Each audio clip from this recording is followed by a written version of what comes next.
In our modern society, knowledge and culture are no longer the exclusive preserve of a wealthy or religious social class, but we all can access them through school curriculum. The effort of acculturation can also be continued on one's own account through libraries, museums, good quality television documentaries, broadcasting by commercial channels too. Knowing how to read and cultivate the joy of reading by themselves are already two phenomenal learning tools.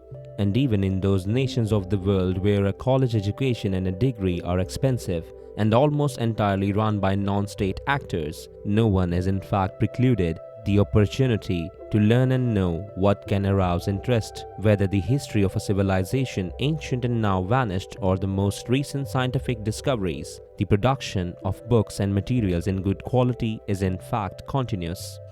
Since science and technology play a very important role in our contemporary world, and the results of these two disciplines of knowledge are under everybody's eyes, one would think that there is very little room for superstition and credulity, both always accompanied by emotion and sensationalism. Unfortunately, it's exactly the opposite. Superstition and gullibility continue to prosper, and not only in more traditional areas such as astrology, but also in new contexts that offer alternative and fancy explanations of facts that have a natural explanation. This last considered false and diffused through the conspiracies of various kinds. These plots are generally considered skillfully made by elites only ever supported to defend their special interests. In a previous article, we have tried to make a small and imperfect homage to those people who first studied the phenomenon of radiation, whose understanding was possible thanks to the development of new tools, both conceptual and technological. The Crookes tubes and the study of X-rays, which are described in the article noted, were made possible by the invention of the earlier Gisler's tubes and improvements introduced in the field of pneumatic technologies needed to create a vacuum inside the tube themselves. It's important to understand that these inventions and discoveries are never the result of isolated incidents, even when they are so innovative as to constitute a watershed in human history. They are the result of continuous development and differentiation of knowledge in a broader and more organized tissue in which individual actors are always in contact with each other through official and well-tested channels. This simple truth is totally ignored and often deliberately varied by a circle of people who come to study certain issues only in sensationalist and superstitious terms, perhaps because they are bored with their daily lives. The so-called Dendera's lamps are a textbook case of how an historical truth, clear and well-known within the archaeological context, can be disrupted by alternative explanations completely unfounded and untenable, but are also a result in part of general public, and thus they also perpetuate.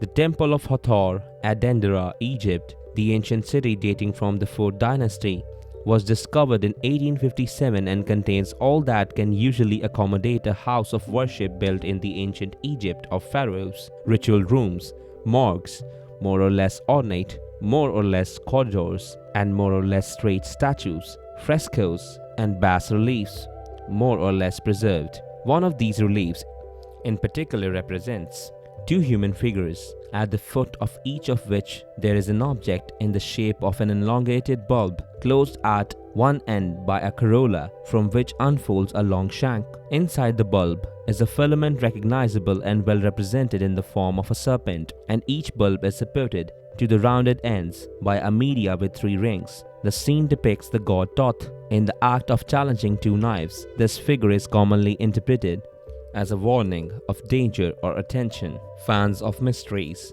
and alternative interpretations have no doubts that the objects represented are nothing other than Crookes tubes. At the very least, they are simple discharge tubes. But one thing is certain, that the ancient Egyptians knew electricity and employed it during their sacred ceremonies with devices whose discovery by humanity was prompted thousands of years later. There is no clear idea of how the electricity needed could be generated to power those devices, and even where the generators could be. This topic is never thorough, almost as if electricity was freely obtainable from the environment without any effort. In reality, a constant production of electricity is not quite easy to obtain without sudden changes in voltage and intensity. In fact, the sudden burst constitutes a danger for any device that uses electricity. as a power source, to the point that now families have commonly become used to certain devices, for example, designed to protect computers from sudden and unexpected fluctuations in the main power source. May it still be proper to compare those depicted in the reliefs at Dendera to discharge tubes that were built by the ancient Egyptians. Let's examine the devices in their constituent parts. Because a device has similar functions, it requires a glass bulb blown on purpose until it assumes the desired shape, density, and purity as uniform as possible.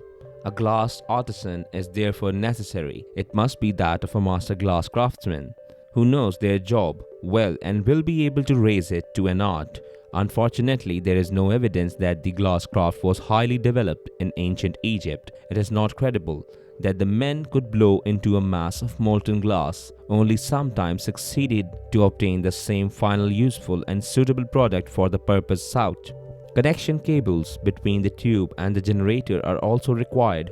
The wires must be of conductive material, contained in an insulating sheath in order to prevent accidental electrocution. The Crookes tubes in fact work with voltages in the thousands of volts whose effect on objects and living organisms can be felt even at low current intensity. This implies that one must be able to spin a metal wire and isolate it so that, once used, it is not dangerous to people who manipulate it. An industry for the extraction or processing of metals is therefore required in addition to an industry for the production and processing of insulating materials. Above all, you must know the conductive and insulating properties of different materials. The discharge tubes are not completely empty, but contain a residue of air that allows the formation of the discharge itself and therefore the operation of the appliance. Then vacuum pumps are necessary in order to extract the air from the tube to the right degree of rarefaction, and joint sealants are necessary to prevent later entering of atmospheric air, which would thus make it unusable pipe. The ancient Egyptians did not know about pumps of any kind, let alone more advanced pneumatic ones. On the other hand, it was the development of pneumatic technology between 700 and the first half of 800 to allow the progress of studies on the phenomenon of electric discharge in rarefied gases. It is no accident that one of the employees of Gisler was an expert on mechanical vacuum pumps. In any documents dating back to ancient Egypt, there is finally the scheme of generator or an accumulator battery, perhaps referring to an earlier historical period in the building of the temple Dendera. The reasons set out above are all of the technological type, but there are other more sociological types which should make the fans of alternative theories think on the actual merits of their ideas. The nations in which certain phenomena were studied and some equipment built, the Europe of the 19th century, were all cast in the world. They have already founded colonies in other parts of the globe and reached them by ships increasingly driven not only by strength of the wind but also from that of steam produced in a boiler fueled by wood or coal, and inside the ship itself, latter certainly not built by interlacing bundles of reeds. In the second half of the 19th century, for many years, news and information were printed in the form of books made with cellulose paper, not handwritten, on papyrus scrolls. Gunpowder had already upset the way to fight wars where the ancient Egyptians knew how to forge weapons only with copper or bronze, not in steel. The territorial expansion of European empires was higher than that of the Egyptian kingdoms, a consequence of changing technologies applied to war and the increasing ability to move troops and populations. The appearance of cities then has changed over time, due to the emergence of certain discoveries at the time of expense of old established traditions, abandoned because they are inadequate for modern times. All this means that an invention or idea appears generally accompanied with another, and it is connected by a kind of connective cultural tissue. Having rejected the possibility of indigenous manufacture, some allude to the memory of an earlier and more ancient civilization or even extraterrestrial contact. Regarding a possible lost civilization, remember that the underground not only hides but often also retains. It is for this reason that one can still find artifacts dating back thousands of years ago in good condition. Where are the cities, places, temples, roads, and major civil engineering works carried out before building a small discharge tube? Apparently, this civilization did not leave anything behind except a vague memory in a bas-relief of a minor temple in Egypt.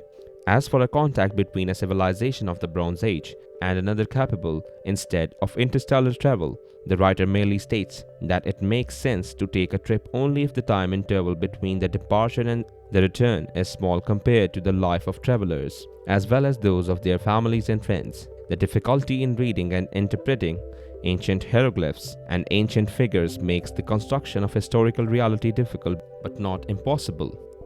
What is the bas-relief at Dendera then? Nothing more than a religious rite, performed in honor of the god of the sun and repeated annually. The figures represent symbolically the periodic return of the god of Hathor and other gods connected to it in the cycle of seasons.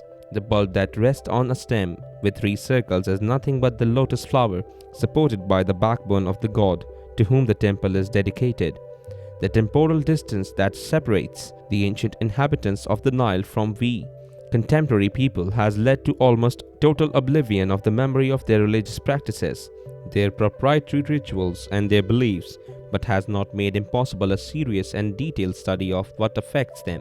Simply, some people find the official and scientific explanations boring and prefer to replace them with others more convenient, more imaginative and perhaps appealing at first glance, but which turn out to be completely unfounded after a thorough analysis. The legend of the Dendera lamp will not escape this truth. If you enjoy this video and want to see more like it, please consider subscribing to us and hitting the like button. Feel free to write a comment below and suggest which theory you want to see next. If you'd like to further support this channel, please consider joining. Our membership link will be found in the description box below. We appreciate your support, and as always, thanks for watching.